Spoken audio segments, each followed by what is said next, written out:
Cord. Awesome. Well, welcome. Today we are doing maximizing formative assessment with existing Google tools. If your school is using Google Workspace, I have some digital ways for you to look at formative assessment. So I'm Alice Keeler. I'm a professional learning consultant with Orion, and we're really excited to have you here today.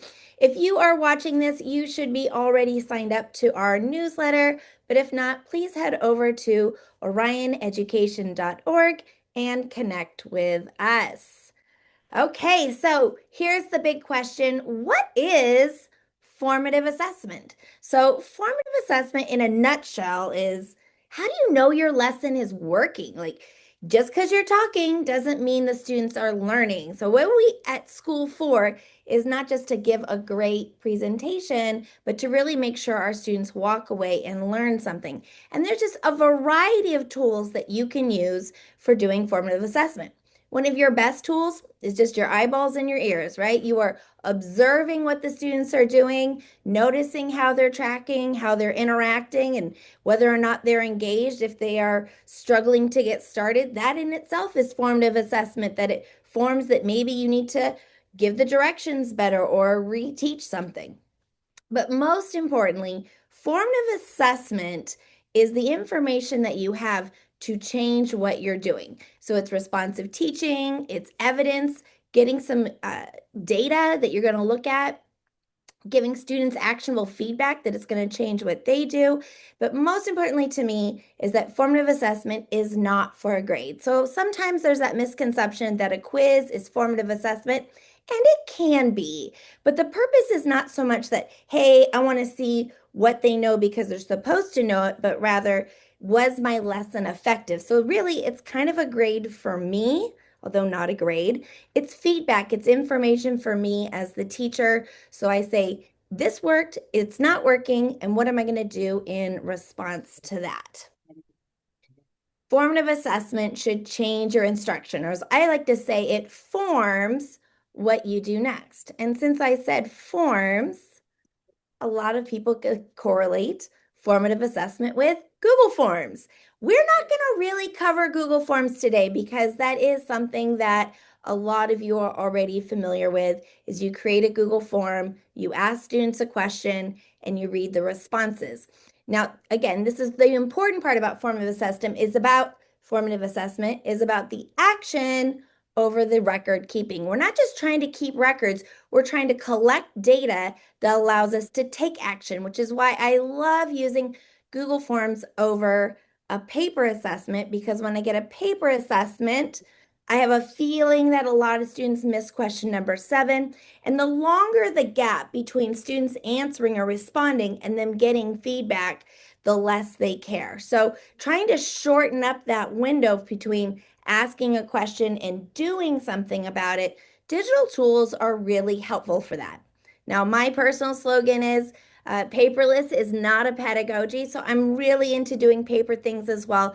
And today's presentation is not saying that you should be doing all of your formative assessment with Google Workspace, but rather I have some tips and tricks to use Google Workspace if that's what makes sense at the time for the activity that you're doing. Now, I started making this slide with all the Google Workspace logos, and I immediately leaped into using one that's not even on this slide. By the way, do you like the new logos? I love the new logos. They're going to get a little bit of getting used to. Let's go back to that Google Forms logo. Did you even recognize it? They literally just changed it a couple of weeks ago. So if you go to forms.new, which is my favorite way to start a Google form, you're going to see that crazy logo up there in the left-hand corner. We're all going to get used to it fast. We're going to forget what the other one even looked like. I don't have tips on all these because I ran out of time. There's just so many ways that you can use Google Workspace. And I immediately leaped into, well, I think we should create a mind map. Mind maps are a great way to have notice connections between things. So as we want to see what our students know and what connections they're making, a mind map's a great way to do that. And we want the students to make the mind map. Let's be honest, that's the best way for me to assess what they know and what they can do. I just didn't have a great Google tool for that. They took away Jamboard from us, but Google Notebook LM makes mind maps. So I thought I would introduce this in here. This would be possibly if your school has access for the students to Notebook LM. Probably they don't at this point. So this is going to be a teacher tool for you. So here is the steps for doing a mind map with Notebook LM. First, we're going to make a Google form. Alice, I thought we weren't doing Google Forms. Oh, we're not. That doesn't mean you can't use Google Forms to get some data collection and then do something with that information. So what we're really going to do is we're going to use some sort of a survey with our students. What are your key takeaways? What did you learn? What questions do you have? And to having that information that we're going to link it to Google Sheets. So we go to notebooklm.google.com and we're going to create a new notebook. Now, I make notebooks for everything. This is my new favorite tool. And if you missed our workshop on Notebook LM, in the resources that I'm going to send out after this session, I am also going to have the links to the previous sessions, including my session on Notebook LM, because it's definitely a tool that you're going to want to be using in the upcoming school year. So we create a new notebook and it gives us options for adding sources, like what information is going to drive this mind map. Well, Google Sheets is in Google Drive. It's in Google Drive. So we're going to click Google Drive and we're going to link to that spreadsheet. So let me back up real quick that it's really important that when you give your Google form that you do intentionally click that link to Sheets so that it makes the Google form. All right, bouncing back forward here. So we link it to Google Sheets, and then we're going to give the form to the students. Now, wait, now we're going to give the form to the students. So this is a new feature that they announced at Google I/O just a couple of weeks ago, is that now your sources in Google Drive are going to sync with Notebook LM. So actually, you can add your spreadsheet into Notebook LM before you even give the assessment to the students. So it's all set up and ready for you to start quickly looking at the data of what the students responded and doing something with it, which is the key to formative assessment is what do I do with this data and how it drives my instruction and those changes to your instruction. So when you get in there, you're going to, oh, I got these out of order, apologies. What you're going to do is you're going to see on the right-hand side is these studio buttons. And one of those studio buttons says Mind Map. And when you click Mind Map, it's going to take that spreadsheet that you added into Notebook LM and it's going to turn it into this mind map so you can see what connections your students are making. Or maybe you're like, that doesn't belong here. What misconceptions your students are making. I'd like to yes and this though. It's cool that I can make a mind map out of it, but once I import that data into Notebook LM, I can use that chat feature in the middle. And that chat feature in the middle, I can say, summarize what the students know about this topic, and I can ask them different questions. Now, if you notice in Notebook LM on the left-hand side is my sources. In this case, I have one source, and that one source is my spreadsheet that's linked to my Google form. But I could add other sources all about this particular topic so that I can checkbox only the spreadsheet when I want to create a mind map or ask questions about the student responses, but maybe I want to use the student responses in collaboration with my lecture notes or my lesson plan or resources on the topic that I'm teaching so that I can say, based on what the students know from the formative assessment spreadsheet, what questions do I need to follow up on? And what activities might we do to shore up some misconceptions so I can start using Notebook LM to really help me drive that formative assessment piece where it helps me with what do I do next? And our trusty friend, Think, Pair, Share is a great way to do formative assessment. Formative assessment doesn't have to just be you collecting data through a quiz, paper, whiteboards.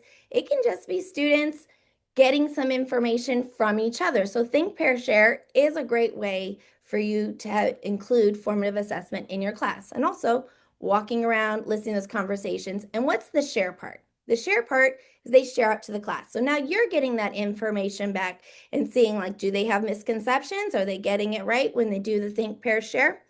The challenge with a Think, Pair, Share is how many students are participating. This is one of the reasons that I love using digital tools because with a digital tool, potentially everybody gets to participate. So we're going to do the think and we're going to do the pair, and I would like to do it without technology. I want students to close the lids on their device. They're going to think about the question that I asked. They're going to pair up and they're going to talk about it. And they come to a conclusion together. And then instead of asking for students to raise their hand to share what they talked about in their think, pair, share, maybe we could use Google Docs. I mean, who doesn't love Google Docs? I do love the new logo, little gradient action going there, but tabs in Google Docs is a pretty new feature if you're not aware of it. And so you can create these tabs on the side where each group can have a tab where they can summarize and think about what they had talked about in their think, pair, share. We still might only share out a couple of them. You can click on their tabs to show what they put or have students raise their hand to share them out. But this collects data for you to look, what did the whole class talk about? So if you're in a Google Doc, on the left-hand side should be your Documents tabs. If that's not showing, go under the View menu and make sure it's showing that sidebar that has the tab. So you can design a graphic organizer for how you want to drive your Think, Pair, Share, and then use the three dots on the Document tab to choose Duplicate, and just duplicate it for as many pair groups as you have in your class. Okay. Any questions on Notebook LM or using tabs in Google Docs? So once again, I totally encourage you to use non-digital tools as well as digital tools when doing your formative assessment. Just sharing some ways that Google might be able to enhance. In this case, I feel like it enhances because I have the collection of data that after class, I can look through it and see, like, were they really understanding this, and give myself some prep time to decide tomorrow how am I going to adjust based on their responses. I love data collection. I mean, don't we all?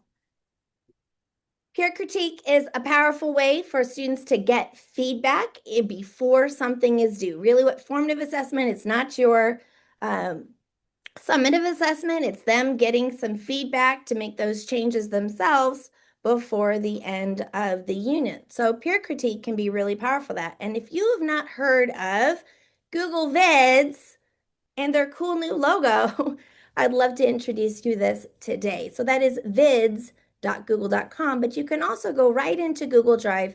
And when you create a Google Doc, Google Sheets, Google Slides, there's also an option in there to create a Google Vids. So what is it? It allows you to create a video. Or more importantly, it allows the students to create a video. So you're going to put up a prompt telling your students, please create a 60-second video explaining your project idea. Now, instead of everyone directing, hey, this is what I'm going to be working on, this is my project idea to you, which can definitely be overwhelming. You're one person. We're going to take advantage of the room and we're going to pair up the students to see what other students say. But we're going to do it in a digital fashion because, again, that also collects data for you that you can look at and review these videos and see what their project ideas are. So we tell them to create a video and they go to vids.google.com and they're going to start a new video. I use vids.new to get me there fast. So you can do it from Drive, you can do vids.new or vids.google.com to get started. And the cool thing is that these videos live in Google Drive. They share like a Google Doc. They are collaborative like a Google Doc, which is amazing as you think that you have free at your disposal is a video editing tool, a video recording tool that is collaborative and allows for peer comments. So when the students create a video or create a Google Vids, they can go to the insert menu and they can insert a video recording. I personally, as a personal preference, prefer the video placeholder so I can place the video instead of having the video be the whole scene, but it could also have multiple scenes. So students could work together in groups that they're each adding their video into the same timeline, or they can do their own videos. But when they're done, and again, try and give them a time limit, like it has to be under 60 seconds so that we can make sure we plan for do the next one so that they can give peer feedback on more than one video. Just like a Google Doc, they can insert comments. And so if you right click or use the insert menu, excuse me, it's not in the insert menu. If you right click, no, it is on the insert menu, it's right at the top. It is the same team that made slides, so it is going to feel a lot similar to if you use Google Slides, and just like comment is in the slides menu, it's just a little lower down. So the peers can insert comments onto the other videos. And the other thing that maybe they could do as a peer critique is they can insert a video placeholder and put like a little circle so they can make a comment on the video and have multiple students place their little video comments right on there. What kind of comments do we want them to leave? So there's a technique called 2 stars and a wish. How fun is that? So 2 stars and a wish is we help guide students that when they're giving feedback, they're going to give 2 concrete features that's going to align with what the student did really well. More specifically, hopefully 2 things they did really well according to the instructions or the objective in the rubric. And then what's one actionable recommendation? Like what's something they would say like, I wish you would include this to give it, kind of like a little hug and teaching students how to give kind feedback. Oh, there's my slide there with the inserting a comment, right? You can insert the comments just like a Google Doc inserts comments. And again, the peers could also insert small videos to provide that peer critique. So it just makes it really easy for students for some students, typing out their work, especially for our younger students, could be very difficult. So switching that over to video just allows them to get out their ideas and allows them to interact with students easily because these are just shared just like a Google Doc and stored in Google Drive.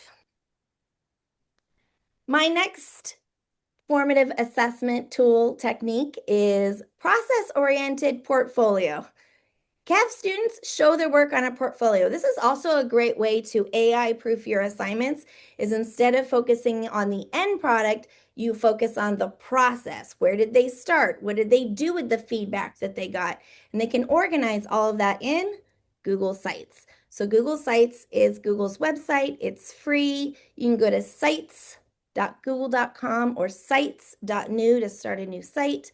They're collaborative like a Google Doc. So that allows the students to share their site with you as they start a unit and have them build in there, here's my reflection, here's my work that I've done, and I can see the progress and that I can see the growth in students that as they get formative feedback that I'm changing what I'm doing based on what I see them posting, and then they're also updating and showing growth. So I can see over the course of the unit, what did they learn, what changes did they make, and have an overall picture of their learning process. So it's an ongoing monitoring of that process. I love Google Sites. It's so helpful. Then we have the power of the pause. So let me ask you a question. How long does the average teacher wait after asking a question? I'm going to be honest with you. I am the worst at wait time. I am the worst. And so one really easy way to build in wait time is to literally add some slides. 1, 2, 3, 4, 5. There, I've waited 5 seconds. I've given my students some time to think. Now, honestly, when I use a Google form for my wait time, like I ask a question or I use Google Slides where students each have a slide and they answer on the slides, I find it takes actually much longer than 5 seconds for all the students to participate. So another reason that I love using digital tools for formative assessment is it helps me with my wait time and I see when all of the students have participated. But the answer to my question, if you don't know, is the average teacher actually only waits 1.5 seconds. And honestly, I'm guilty of that. I'm really hyper. And I'm like, are we having a good time? I'm having a good time. And I want to keep moving along. And that 1.5 seconds feels like eternity, let alone 1, 2, 3, 4, 5. Okay, right? So if this is something you also struggle with, is giving students that wait time before they answer the question, because if I'm going to do formative assessment, I need to make sure that they've thought about their answers and I'm getting good data back regardless of how they respond back, be it with hand raising or calling on students. Let me show you another technique to do that.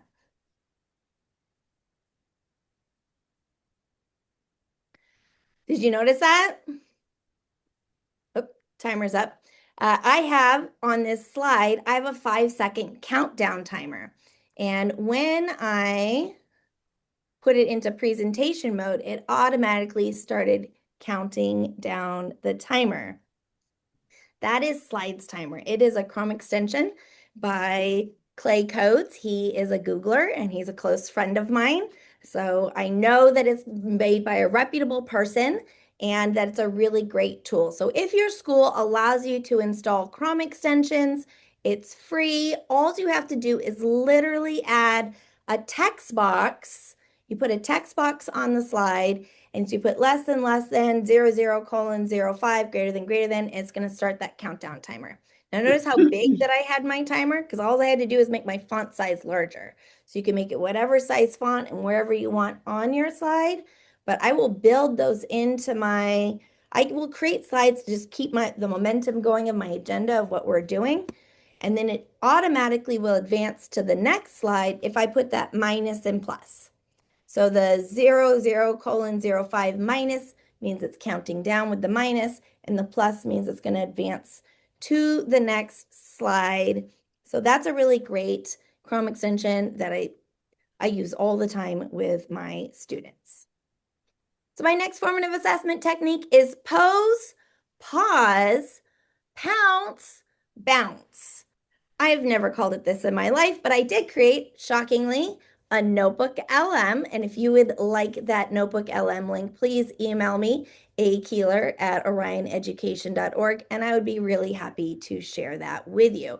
But what I do when I am working on creating a lesson plan or creating a presentation, I start with Notebook LM and I load it up with research articles on the topic. So that's where I started today. Even though I feel like I am an expert in formative assessment. I've been teaching for 27 years.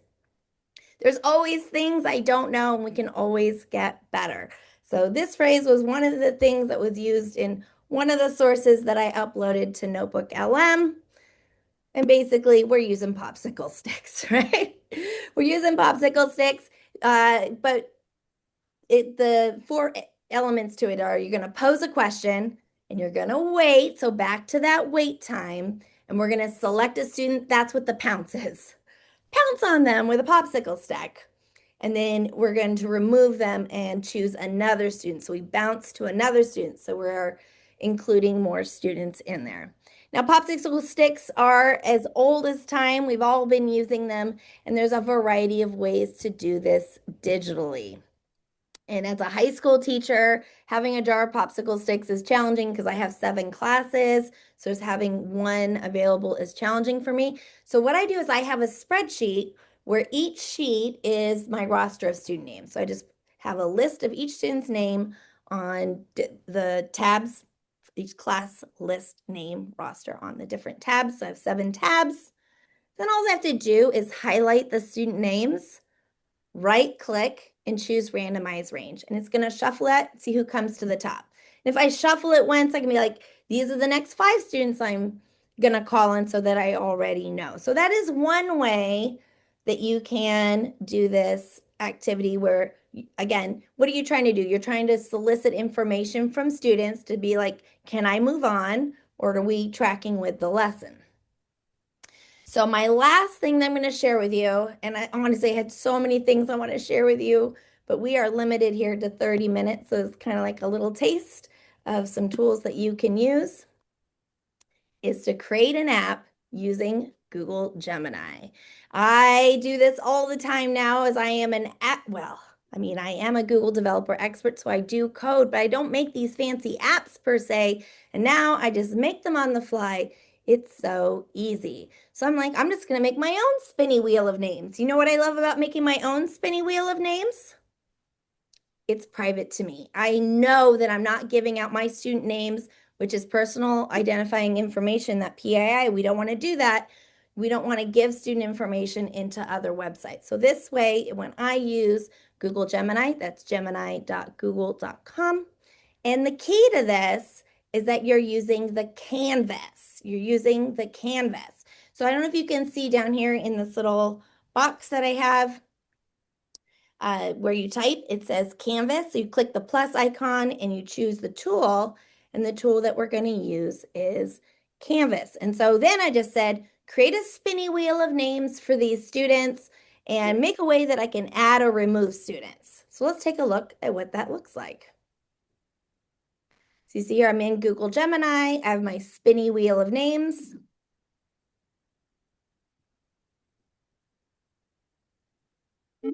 Jackson is my son's name. And the winner is Jackson, and I can remove him, and I can spin again. How funny. Nancy is my sister's name. So my son and my sister have won, and I've removed them out. And it was so easy to make. This literally took me under a minute. I just typed, create a spinny wheel of names for these students, and here is their names. And then adding that tool Canvas, adding that Canvas tool into your prompt is what's going to allow you to make those quickly and easily. All right, so that is all I have for you today. The thing that I want to remind you is that formative assessment is a collection of tools. There's no one way to do it. It's just forming what you do next in the lesson so that your lessons are more interactive and responsive to your students' learning. Okay, we have 10 minutes before Zoom kicks me out. So I have 10 minutes to answer any questions if you have any.